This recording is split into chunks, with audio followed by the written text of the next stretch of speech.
ಇದೇನು ಒಂಥರ ಕಂದಕ ತರ ಕಾಣಿಸ್ತಾ ಇದೆ, ಏನಿದು? ಒಂದು ಹಳ್ಳ ನೋಡಿ, ಈ ಗುಡ್ಡದಲ್ಲಿ ಇದು ಇಲ್ಲಿಂದ ಹೀಗೆ ಬಂದು ಈ ನದಿಗೆ ಸೇರ್ತಾ ಇದೆಯಲ್ಲ, ಇದು ನೋಡಿ ಇದು ಹೀಗೆ ಹೀಗಿದೆ. ಈ ತರದ್ದು ಹಳ್ಳಗಳು, ಸಣ್ಣ ಹಳ್ಳ, ತೊರೆ, ಈ ತರದವೆಲ್ಲ ಈ ಬ್ಯಾಕ್ ವಾಟರ್ ಅಲ್ಲಿ ಎಲ್ಲ ಪೋಷಣ ತಗೊಂಡ್ಬಿಟ್ಟಿದೆ ಅದು ಶರಾವತಿ ಮುಂದೆ.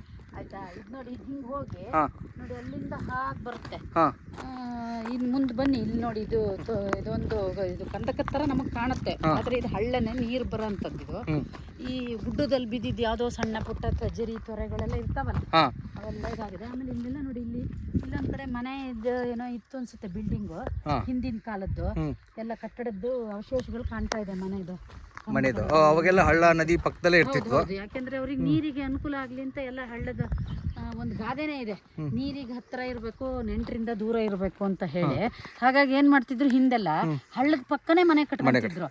ಯಾಕೆಂದ್ರೆ ಹಳ್ಳ, ನದಿ, ಸಣ್ಣ ಸಣ್ಣ ತೊರೆಗಳ ಯಾಕೆಂದ್ರೆ ಅವ್ರಿಗೆ ನೀರಿನ ಇಂಪಾರ್ಟೆಂಟ್ ಅಲ್ವಾ, ನೀರು ಹೊರಕ್ ಸಾಧ್ಯ ಇರ್ಲಿಲ್ಲ. ಈಗ ಅದೆಲ್ಲ ಮೋಟರ್ ಬಂದು ಹಾಗಾಗಿ ಅವರು ಹಳ್ಳದ ನೀರಿಗೆ ಹತ್ರ ಇರಬೇಕು. ಹೌದು, ನೀರಿಗೆ ಹತ್ರ, ನೆಂಟ್ರಿಗೆ ದೂರ ಇರಬೇಕು. ಗಾದೆ.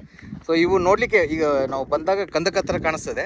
ಇದು ಕಂದಕ ಅಲ್ಲ, ಇದು ಗುಡ್ಡದಿಂದ ಏನು ಬರುವ ನೀರು, ಅದರದ್ದು ನೈಸರ್ಗಿಕವಾದ ಕಾಲುವೆ ಅಂತಾನೆ ಹೇಳ್ಬೋದು. ಅವಶೇಷ ಕಾಣ್ತಾ ಇದೆ. ಇದು ಏನೋ ಮನೆನೋ ಏನೋ ಕಂಬ ಇದ್ದಿದ್ದು ಏನೋ. ಒಟ್ಟಿನಲ್ಲಿ ಇದು ಮುಂದೆ ಹೋಗಿ ಅದೆಲ್ಲ ದ್ವೀಪ ತೋರಿಸಿದ್ನಲ್ಲ, ಅಲ್ಲಿ ಗೋಡೆನೇ ಇದೆ ಈ ತರ ಕಲ್ಲಿಂದ ಇದೆ. ಅಲ್ಲಿ ಅಲ್ಲೊಂದ್ ತರ ಇದೆ, ಅಲ್ಲೊಂದ್ ಕಡೆ ಇದೆ. ಹಾಗಾಗಿ ಇದು ಮೊದಲು ಯಾವ್ದಾದ್ರು ಒಂದು ಊರಾಗಿರ್ಬೋದು. ಸೊ ಊರಂದ್ರೆ ಊರಲ್ಲಿ ದೇವಸ್ಥಾನಗಳು, ಮಠಗಳು, ಮನೆ ಎಲ್ಲವೂ ಇರ್ತವೆ. ಈ ಶರಾವತಿ ಮುಳುಗಡೆಯಲ್ಲಿ ಎಲ್ಲದು ಮುಳುಗಿ ಹೋಗಿದೆ. ಹಾಗಾಗಿ ನೋಡಿ ಇವೆಲ್ಲ ಈ ಸಣ್ಣ ಸಣ್ಣ ಹಳ್ಳ ತೊರೆಗಳು ಮುಳುಗಿ ಹೋಗಿದೆ.